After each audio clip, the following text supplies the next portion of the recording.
جب میں نے آپ کو آ کے کہا کہ ہم انشاءاللہ بہت جلد سستا تیل لے کر آئیں گے اور چند مہینوں کے اندر لے کر آئیں گے، اور آپ کو تاریخ بھی دی، تو بہت سے دوستوں نے یقین کیا اور میرا ہاتھ پکڑا اور مضبوط کیا، اور بہت سے لوگوں نے شاید پاکستان کی تاریخ کچھ ایسی ہے کہ شک کی نظر سے بھی دیکھا کہ شاید ایسا نہ ہو۔ تو آپ نے دیکھ لیا کہ 45 دن کے اندر،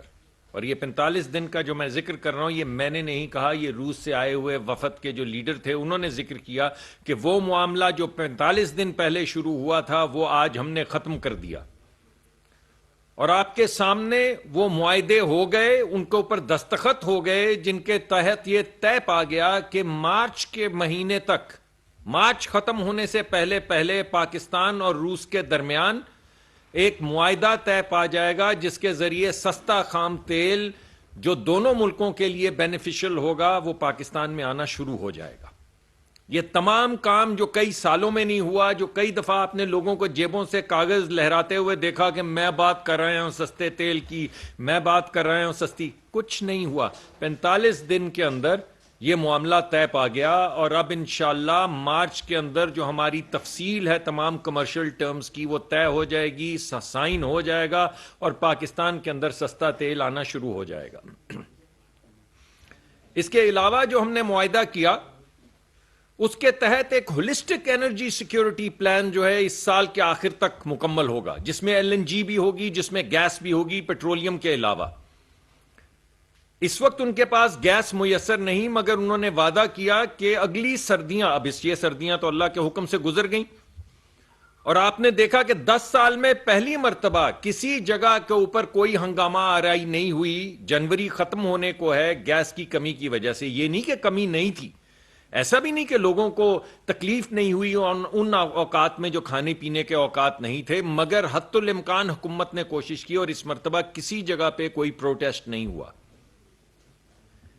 تو اس کو مد نظر رکھتے ہوئے ہم نے یہ بھی معاہدہ کیا ہے کہ اگلی سردیاں آنے سے پہلے پہلے سپاٹ کارگو، یعنی جو لانگ ٹرم کانٹریکٹ نہیں ہوتے، اس پہ روس ہمیں LNG کے ہمارے ساتھ کوئی 2 کمپنیاں انہوں نے پاکستان کو کہا ہے ان کے ساتھ آپ معاہدہ کریں تاکہ اگلی سردیوں کے لیے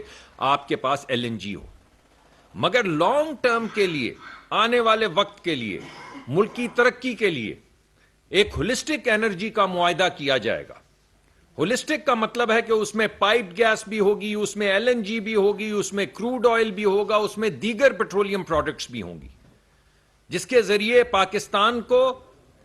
سیکیورٹی ملے گی، یعنی ہر وقت انرجی کی اویلیبلٹی انشور کی جائے گی۔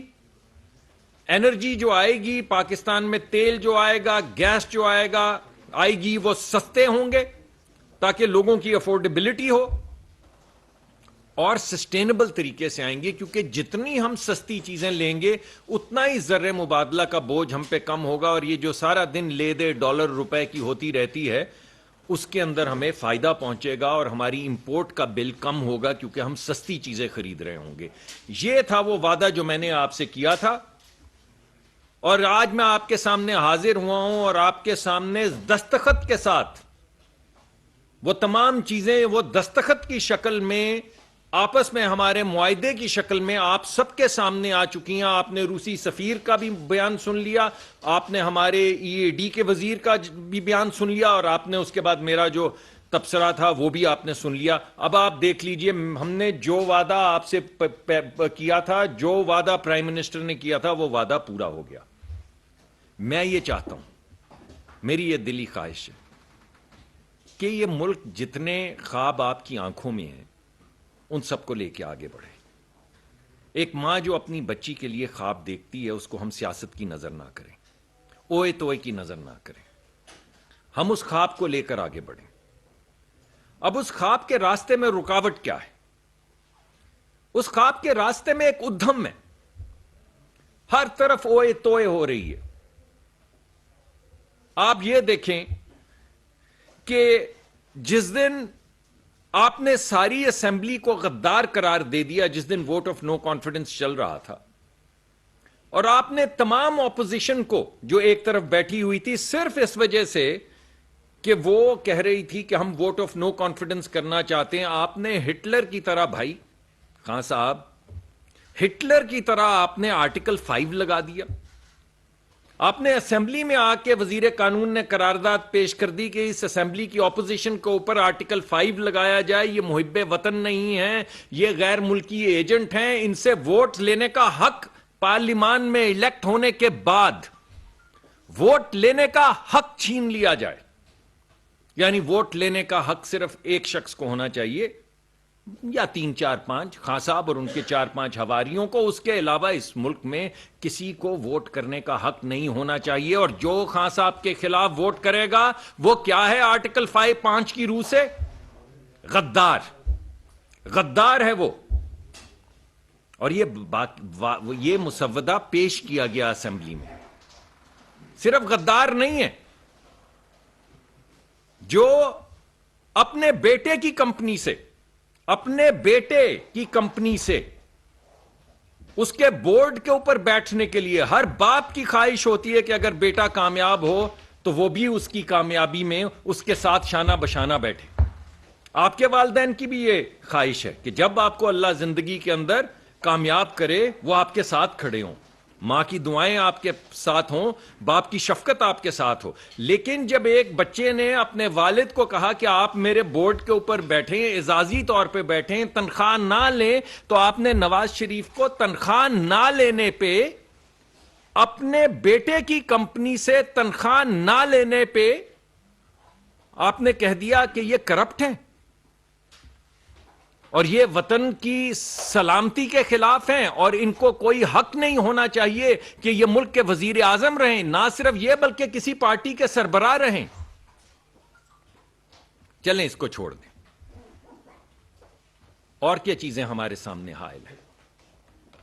کہ آپ نے ایک وکیل کے لکھے ہوئے کاغذ پہ, ایک وکیل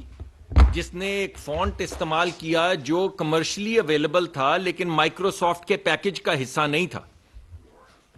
یعنی کوئی بھی شخص, اور اس نے اپنے بیان میں جس کو یہ لے کر آئے تھے بیان دینے کے لیے, اس نے کہا کہ اس وقت دنیا کے اندر لاکھوں لوگ یہ فونٹ استعمال کر رہے تھے جب یہ معاہدہ تحریر ہوا. آپ نے کہا کیونکہ اس میں وکیل نے ایک فونٹ استعمال کیا جو اویلیبل تو تھا لیکن مائکروسافٹ کا حصہ نہیں تھا, اس وجہ سے مریم کو 7 سال سزا. کتنے سال سزا فونٹ استعمال کرنے پہ؟ 7 سال سزا دی کہ وہ فونٹ جو اویلیبل ہے, لوگ استعمال کر رہے ہیں, مائکروسافٹ کا حصہ نہیں تھا. بھائی آپ کے وکیل نے استعمال کیا, آپ نے نہیں استعمال کیا, اور استعمال کیا بہن بھائی کے اندرونی معاہدے کے لیے, تو آپ نے کہا اس کو 7 سال سزا دے دو.